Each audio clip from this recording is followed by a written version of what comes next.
Alright guys, so we are going to get started on working on this IS. So I went ahead and ordered a PCV, and then I ordered a oil cap just because this thing is cracked along the side. I'm going to take the intake manifold off and show you guys how to get to the intake manifold gaskets. There's two of them, and then an exhaust manifold leak down on the very bottom where the header connects to the third catalytic converter. So I'm going to show you guys how to take this crossover pipe right here. So hope you guys enjoyed this video, and let's get into it.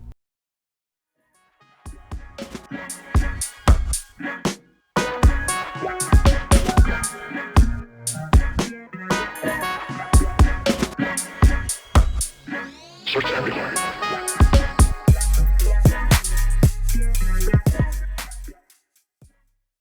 So it's been some time since you guys seen the IS, and the IS has had some major problems as far as like running goes. This car actually left me stranded, me and a buddy stranded a couple of months ago because the radiator actually blew. So it was a last minute thing, obviously, because you don't plan on parts failing. So we went ahead and put a new radiator in. So that's the new radiator. I'm actually experiencing a lot of limp mode, lack of acceleration, but I'm fairly confident that it's vacuum and exhaust leaks. It's a vacuum leak. This is actually kind of cool and important. If you look at the center, right, so this is where your spark plugs are, which we did replace the spark plugs as well, like all 6 of them with, I believe it was Denso iridiums. So we got the OE recommended spark plug replacements, and first cylinder and 6th cylinder were covered in oil, like just absolutely covered in oil. The best way to figure out if your car has vacuum or exhaust leaks is, so intake side, vacuum leaks. Exhaust side, exhaust leaks. So on the intake side, the vacuum leaks are actually going to be air going in, so it's going to be sucking in. So whenever you try to find vacuum leaks on the intake side, always look for air getting sucked in. On the exhaust side, however, it's going to be pushing air. So exhaust side pushing air, intake side taking in air. So taking in air, pushing out air. So that's kind of the best way to kind of figure out what you're looking for. I already diagnosed that it is the intake manifold gasket, and while I'm at it, I'm going to be replacing the upper intake manifold gasket too. So there's 2 gaskets. There's one that this connects to, this plenum right here, and then there's another that the runners actually connect to as well. So one of the intakes is right here, this spacer right here. So underneath this spacer is one of them, and then the second one is down a little bit further. I'm gonna go ahead, take this off, and I'm gonna show you exactly how to do it. Word of caution, do not take this hose off. That is the coolant hose that goes in to the block. So don't take that out, but what we can do is we will be able to put it over on the side, so it'll be over out of our way right here.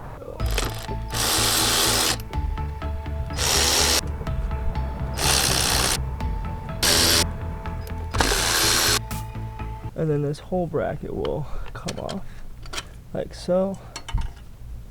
You can take the clip off like so. We can go ahead and take the throttle cable out. Get that all the way out.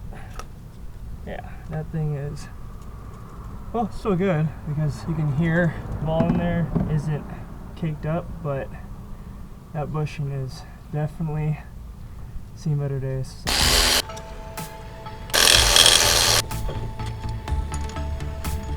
That you need an E socket to take off.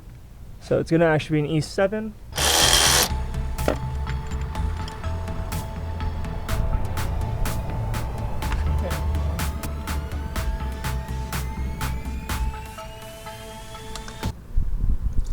Oh, yep, coolant, sick. So that's a coolant line, and thankfully it didn't spray too much, but you want to keep that hose up and out of the way.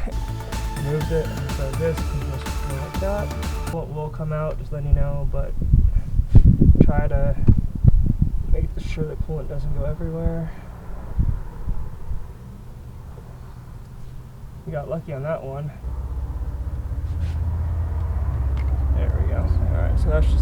tube. There we go. Yep. That really just disintegrated in my hands. Yeah, they're all gonna be 12. Also, guys, don't forget to have a magnet when you work, because then it'll just be a lot easier for you to get all these bolts that might drop. Got it. Take my hand ratchet and get those undone. Because power tools are awesome, but sometimes you just can't get in to where you need to with power tools. So, literally pop right off. Cool.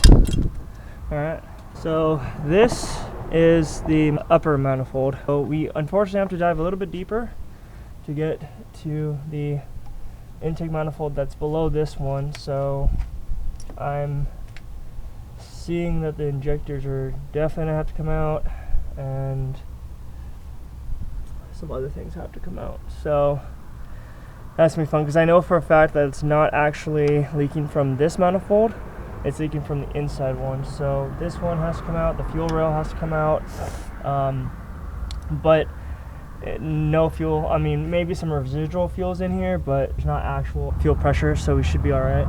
Having done the valve covers on the IS300, which has a lot, and I'm talking 10 times more vacuum hoses, this isn't actually all that hard. Just to catch you guys up on what we have been doing, I took the fuel rail out, which sits right here.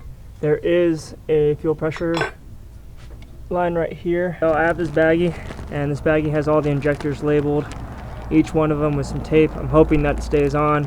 It's important to keep the injectors numbered, because, you know, it's kind of like if you put number 1 injector and number 6, if number 1 injector had a certain amount of fuel coming out of it and number 6 didn't, then you're going to get different firing characteristics out of each cylinder if you don't label each injector. This bolt right here is a 21 or a 20. I had to use a crescent wrench. I'd also suggest that you keeping this bolt right here in and keeping this bolt right here in, and then just cracking that loose. Once you crack it loose, you'll be able to get the bolt out. It kind of sucks when this manifold leaks, because this is the hardest one to get to. This one right here is super easy to get to. I already went ahead and cleaned up the engine head, intake head side of the manifold, so that's all cleaned up. And then I also went ahead and cleaned up both sides of where the intake plenum spacer gasket goes. Both sides are as clean as they're going to get. I did also take off some of the soot that was on around the edges of each cylinder. So next up, we're going to get this face all cleaned up, and then I already took the gasket off of the plenum to crossover pipe, basically collecting all of the old gaskets just so that I can make sure I replace each one of them. So I'll take one out, put one in. So this is the ones we got. Some Felpro gaskets. I've heard really good things about these for being at the price point they are, and I just want to make sure that they seal correctly. I also went and got a oil cap. I think there was a little bit of oil splash coming out, so we went ahead and replaced that. And also I got a new PCV with a new grommet. The PCV is good itself, but the grommet's all messed up. It's all sun dried and cracked, so while we're in here, might as well replace it. Exhaust gaskets right here for the third catalytic converter. I'm just cleaning off as much dirt as possible on all the rubber seals, and these were definitely dry. However, they're in really good condition, no rips, nothing like that. So I'm just cleaning all the dirt off, because when dirt's around, it attracts other things, and you don't want that to happen. And then I'm lifting this seal up a little bit, kind of turning it so I can get all the dirt off. With these seals, if they are stuck, or if they're just got dirt and whatever inside the where the seat is, I feel like when you install them, they can pull or tear. So I have this assembly lube that I'm using. You don't need much. I'm using a dab on my finger. Be enough for tire seal. and you want it to seat nicely, but you also don't want it to rip. When you get rips, that's when you start getting more leaks and more air goes in, less fuel stays in. Now with that all nice, I'm gonna hit the top two. And what this is gonna do is it's gonna prevent any rips. This is pretty important when you do these injectors, because the last thing you want to do is have to get a seal set, because typically they don't just come individually. And now we have all of those in nice and snug. The next step for us to do is the fuel rail in. There are spacers here and here. Grab them right now to show you. These spacers right here. Try not to lose these because these are very easy to lose and they're not magnetic, they're all plastics. If you notice on this side there is a thread. So that one goes in the back because that's where the fuel regulator goes into. So try to make sure that you verify that that is like on the back side of the motor. Make sure to line these injector holes up, because if these are not aligned, the injectors are going to not sit well and they're not going to fire correctly. So just make sure you have those things kind of dialed in. These will be the bolts that are injector heat bracket bolts. They have a little bit of a gap between the threads, and that's going to help with the spacer. Now we're going to go ahead and put our fuel regulator on. One of them has a wider inside diameter than the other one, so keep that in mind, that one goes in first and then the one that has a smaller inside diameter is going to go on the opposite side of the banjo bolts. Alright, we have everything put back together. There was one gasket in the kit. I had no idea where this gasket went, and I don't think you need it, because if you see this package right here, so throttle body mounting, intake manifold plenum, intake manifold, and then throttle body mounting again, and made in Japan, USA, and China. So I think the China throttle body mounting was the only one, this one, that I didn't use. This whole ordeal is very time consuming and very annoying. There's a lot of bolts around that need to go in a certain specific way, and if you don't do it, like for example this throttle body cable was actually underneath that, and that was very annoying, but I got everything else pretty much clipped in, and so now all we have to do is this, which I'm gonna do right now and show you guys what we're doing. So we have two manifold gaskets. Without further ado, let's get underneath there. Let's take those bolts out. Alright guys, something really weird happened with my files. The last few videos I did installing the gaskets actually got corrupt and I can't use them. I don't know why. And the IS300 is no longer with us. So unfortunately can't really have a good ending to this video.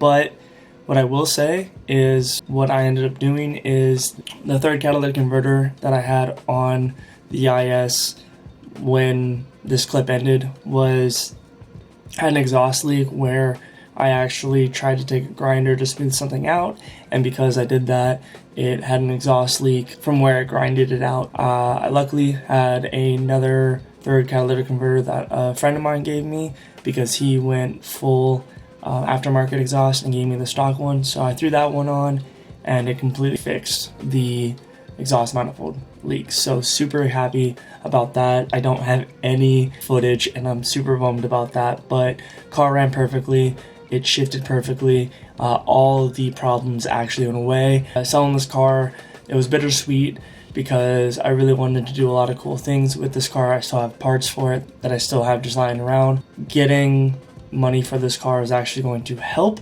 because in the next video I'm going to explain to you guys what's going to happen in the next upcoming months.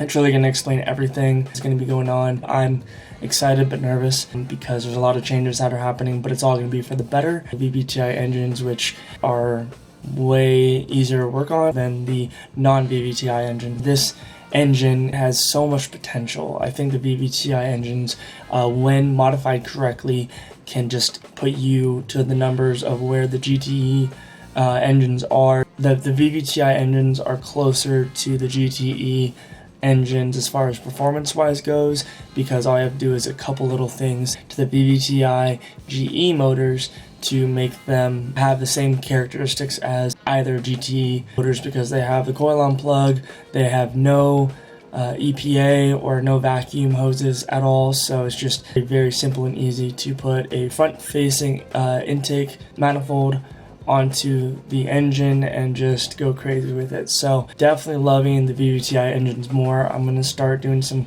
pretty exciting things with them here in the future of this channel, so hopefully you guys are excited about that, because I'm very excited about it. And so with that being said, guys, I had a lot of fun working with this engine. Sorry if the video was really choppy. It's hard to pick up the camera and kind of dive into something when I'm just trying to make sure everything goes into the right place, and I'm trying to stay organized. So these videos are really fun for me to do, but they're very hard for me to just pick up the camera and try to show you guys each and every step when I can just update you guys. And whenever I go into like projects or like fixing engines that I have no idea, you know, how they're configured, I want to make sure I have all my focus onto it, and then I end up showing you guys what I did later on, because then I don't have to worry about like messing anything up. So hopefully you guys are understanding about that. But with that being said, I hope you guys learned something, because I definitely learned a lot from this. You know me, I love getting engines that need a lot of maintenance, because I love to do all those maintenance things with them and show you guys how to do it as well. I'm sure there's a lot of videos out there explaining how to do them. My passion is really being able to do videos of what I would want to see other people do, and so that's why I love being able to show you guys this kind of content, because I think of what you guys would want me to do and try to follow that suit as best as possible. So thank you guys so much for watching. Hope you guys enjoyed the video. Don't forget to like and subscribe to the channel so we can grow it just little by little. Don't forget to comment down below what kind of videos you'd like to see in the future, and if you guys thought this was a really nice format or what I could change, because I'm always here to listen to you guys and better the channel so you guys can, you know, enjoy the videos a little bit more. So thank you guys so much for watching again. Hopefully you guys have a good rest of your day, and never forget, guys, always stay positive and stay true to who you are. Until next video, thanks guys, mahalos, shoots.